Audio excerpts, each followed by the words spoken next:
Hello good morning everyone, welcome to success with Saurabh sir classes. मैं हूं चीनू ठाकुर जायसवाल और welcome करती हूं आप सभी का। आप लोगों के एग्जामिनेशंस अच्छे रहे हैं मुझे पता है, और आप लोग प्रिपेयर भी कर रहे होंगे आप लोगों के एंट्रेंस एग्जाम्स के लिए। कॉलेज जाना है ना, तो अच्छे कॉलेज तो आपने चुन लिए होंगे, भाई ये यूनिवर्सिटी में जाना है, इस कॉलेज में जाना है। लेकिन कैसे जाना है, क्योंकि एंट्रेंस एग्जाम होता है। तो चलिए उसके बारे में थोड़ा डिटेल में बात करते हैं। सीयूटी के बारे में ज़्यादा डिटेल में बात करेंगे। कैसे आप एवरेज होते हुए भी टॉपर कैसे बन सकते हैं, सारी चीज़ें डिस्कस करेंगे आज के इस क्लास में। कंटिन्यू बने रहिएगा क्लास में, और जिसने सब्सक्राइब कर लिया है वो तो और अच्छी बात है, नहीं किया तो कर लीजिएगा, क्योंकि कंटिन्यू होने वाली है क्लासेस। यस, सीरीज स्टार्ट हो रही है। तो चलो स्टार्ट करते हैं आज का ये क्लास, CUET 2024।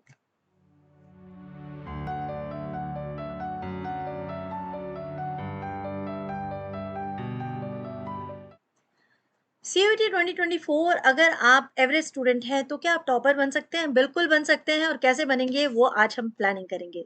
1 मंथ की प्रिपरेशन है ये। क्यों? क्योंकि ऑलरेडी हमें पता ही चल चुका है भाई, एग्जाम जो है आपका होने वाला है। आपकी डेट जो है वो आ चुकी है। आपको 15 से 31 मई के अंदर बहुत सारे अलग अलग जो है पेपर, सेशन, क्लासेस और उतने ही पार्ट्स पढ़ेंगे। ठीक है, आपको वो सारे एग्जाम देने होंगे। CUT एग्जामिनेशन है क्या? NTA इसको कंडक्ट करवाता है, कॉमन यूनिवर्सिटी एंट्रेंस टेस्ट है। और इसका पूरा जो ऑफिशियल आपको डिटेल मिलेगा वो आपको NTA की वेबसाइट पे मिल जाएगा, जिसमें CUT के बारे में सारी इन्फॉर्मेशन है, अगर आप पर्सनली लेना चाहें तो। अदरवाइज बहुत सारी इन्फॉर्मेशन आपको यूट्यूब्स में मिल जाएंगी। कई चैनल्स पर जो है इसकी वीडियोस अपलोड हो चुकी हैं, सिलेबस वगैरह सब। मैंने तो बहुत पहले ही इसका सिलेबस जो है आप लोगों के साथ शेयर कर लिया था। नहीं, अगर आप जानते होंगे तो कमेंट कीजिएगा, मैं आपको फिर से सारी डिटेल भेज दूंगी।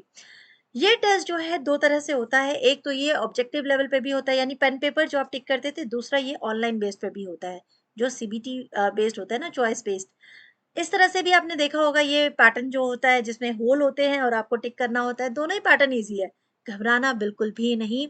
एग्जामिनेशन दोनों ही पैटर्न बहुत आसान है, आप दोनों ही आराम से कर पाओगे। COT एग्जामिनेशन में 46 सेंट्रल यूनिवर्सिटीज जो है पार्टिसिपेट करती हैं। स्टेट यूनिवर्सिटी है 36, और 20 डीम्ड यूनिवर्सिटी है। इसके अलावा 105 जो है प्राइवेट यूनिवर्सिटी भी पार्ट लेती हैं, और 6 गवर्नमेंट इंस्टीट्यूशन। क्योंकि बहुत सारे कोर्सेज हैं और बहुत सारी यूनिवर्सिटीज आपके पास ऑप्शंस में हैं, आप अपने एग्जामिनेशन को अच्छे से कीजिए। फिर भी कुछ यूनिवर्सिटी जो होती है वो थोड़ा टॉप रैंक्स पे होती हैं, मुझे पता है, बहुत सारे स्टूडेंट्स ने टिक की होती हैं कि इसमें तो एडमिशन लेना ही लेना है। इसके अलावा बहुत सारे क्वेश्चंस जो है दिमाग में आ जाते हैं, जिन क्वेश्चंस का आंसर चाहिए होता है, और वो क्वेश्चंस जो होते हैं बहुत सारे, मतलब अलग अलग पैटर्न के होते हैं, लेकिन जो कॉमन क्वेश्चंस होते हैं जो ज्यादातर स्टूडेंट्स के माइंड में होते हैं, वो मैं आपके साथ विद आंसर शेयर कर रही हूँ। क्योंकि मुझे मालूम है, कमेंट सेक्शन में और जो मेरा चैनल है उसमें भी मुझे मैसेजेस मिलते हैं। जैसे कॉमन सबसे पहले क्वेश्चन होता है, मैम इसमें कितने सब्जेक्ट हैं? तो 63 टोटल सब्जेक्ट हैं COT एग्जामिनेशन में, जिसमें 33 लैंग्वेजेस हैं, और 29 आपके डोमेन स्पेसिफाई है, यानी मेन सब्जेक्ट है। इसके अलावा एक जर्नल टेस्ट भी होता है जो एप्टीट्यूड टेस्ट होता है। ठीक है, इसके अलावा नेक्स्ट क्वेश्चन है कि कैसे आप अपने चूज कर सकते हैं सब्जेक्ट, कितने सब्जेक्ट चूज कर सकते हैं? तो आप 4 डोमेन सब्जेक्ट चूज करेंगे। एक आपका लैंग्वेज सब्जेक्ट होगा, एक जर्नल टेस्ट होगा, और बाकी के 3 होंगे आपके मेन सब्जेक्ट। ठीक है, 2 लैंग्वेज सब्जेक्ट्स होंगे और एक जर्नल टेस्ट होगा। मतलब आपका जितना भी सेग्रीगेट है इस तरह से होगा। इसके अलावा जो मेजर स्ट्रीम्स है वो कौन से होते हैं? Science, commerce, arts. यानी जो आपका कॉलेज में आपने सुनना है ना, BA किया है, BSc किया है, बी कॉमर्स किया है, बीकॉम किया है, तो ये मेजर स्ट्रीम्स यही होती हैं कॉलेज लेवल पर।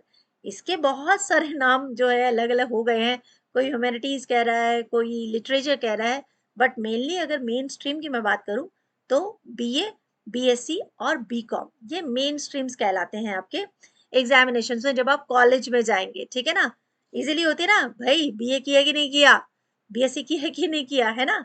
अब टॉप यूनिवर्सिटी जैसे Delhi university, BHU, AU, JMI, JNU, AMU और AUD, ये सारे बहुत टॉप के होते हैं। स्ट्रैटेजी क्या रहने वाली है, किस तरह से प्लान करेंगे, कैसे एग्जाम्स की तैयारी करेंगे?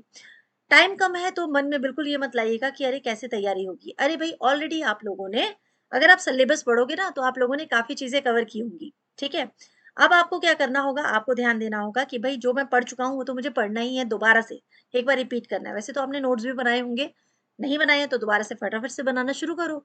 थोड़ा शॉर्टकट वाला भी नहीं आता होगा, मैं बताऊंगी आपको। आप सिलेबस जो है उसको अच्छे से समझना होगा, क्योंकि जब आप एग्जामिनेशन की तैयारी कर रहे होते हैं ना, तो बहुत सारी चीजें आपके दिमाग में आती है कि सीयूटी का पेपर कैसे पढ़े, क्या तैयारी करें। तो अगर आप ध्यान दोगे तो ये आपका सिलेबस यहाँ पर है, ठीक है। तो आप अपने सिलेबस को ध्यान से कैरी करके मैग्नीफायर ग्लास लेके ढूंढिए और सर्च करके बस उसके बारे में पहले अच्छे से पढ़िए। आपका सिलेबस है क्या, जो आपने डोमेन सब्जेक्ट चुने हैं उसमें क्या क्या लेवल दिया गया है। क्योंकि जब आप 12th कर रहे थे, कुछ सब्जेक्ट जो है सीबीएसई बोर्ड ने हटा दिए थे, बट वो सब्जेक्ट और चैप्टर्स दोनों आप आ रहे हैं। मैं आपके साथ डिस्कस करने वाली हूँ बहुत सारे मॉक टेस्ट, पीवाईक्यू सीरीज चलेंगी, डाउट क्लियरिंग सेशंस होंगे, शॉर्ट और लॉन्ग दोनों तरह के क्वेश्चंस होंगे, किस तरह से लिखने हैं, कैसे इजी वे है, ये सारी चीजें मैं आपके साथ यहाँ पर शेयर करने वाली हूँ। तो जल्दी से जुड़ जाइए चैनल के साथ, और आप अपना जो अटेंडेंस है ना वो भी थोड़ा सा कमेंट सेक्शन में लिख दीजिएगा, कौन से सब्जेक्ट से आप हैं और आपको कौन से सब्जेक्ट में हेल्प चाहिए, क्योंकि सौरभ सर क्लासेस में आपको सारे सब्जेक्ट्स की हेल्प मिलने वाली है, ठीक है। तो चलिए नेक्स्ट क्लास में मैं आपके साथ जुड़ने वाली हूँ कुछ मॉक टेस्ट लेकर, और पी वाई क्यू मुझे जहां तक लग रहा है अराउंड 4 to 500 तक पी वाई क्यू हम लोगों को सॉल्व करने बहुत जरूरी है। 15 चैप्टर्स होते हैं ऑलमोस्ट हर एक बुक में, तो वो सारे चैप्टर्स मैं एकदम शॉर्ट में आपको समझाने वाली हूँ। मैं आपके साथ जो सब्जेक्ट करूंगी, हिस्ट्री, हिंदी और और भी सब्जेक्ट कर लेंगे, बहुत सारे सब्जेक्ट हैं और सारे सब्जेक्ट मेरे फेवरेट सब्जेक्ट है। बट कुछ सब्जेक्ट जो हैं जिसमें मैं सीयूटी एग्जाम्स करवाती आई हूँ, उस एग्जाम्स को लेकर कल से स्टार्ट करने वाली हूँ। तो चैनल को सब्सक्राइब कर लिया है तब तो बहुत अच्छी बात है, नहीं किया है तो जल्दी से जुड़ जाइए। पता नहीं हम लोग क्या क्या करने वाले हैं, मुझे खुद बहुत एक्साइटमेंट हो गई है, क्योंकि ये एग्जामिनेशन जो है ये बहुत बड़ा आप लोगों के लिए गेम चेंजर साबित होने वाला है आप लोगों की लाइफ में। क्योंकि जब आप ये एग्जाम्स दे लेते हैं और आप अपनी फेवरेट यूनिवर्सिटी में एडमिशन ले लेते हैं, तो उसके बाद जो होता है वो आपका हो जाता है लाइफ का एक नया चैप्टर, जिसे कहते हैं हम, स्टार्ट हो जाता है, ठीक है। फिर आप अपनी लाइफ को अच्छे से कुछ भी फॉर्म्स में फोल्ड कर सकते हैं। तो आगे करने के लिए फिर जुड़े रहिए क्लास के साथ, मैं कल आपके साथ आने वाली हूँ एक नया सेशन लेके। So thank you so much. आपने ये सेशंस पसंद किया होगा तो लाइक कीजिएगा, सब्सक्राइब कीजिएगा, शेयर कीजिएगा। Thank you, bye bye.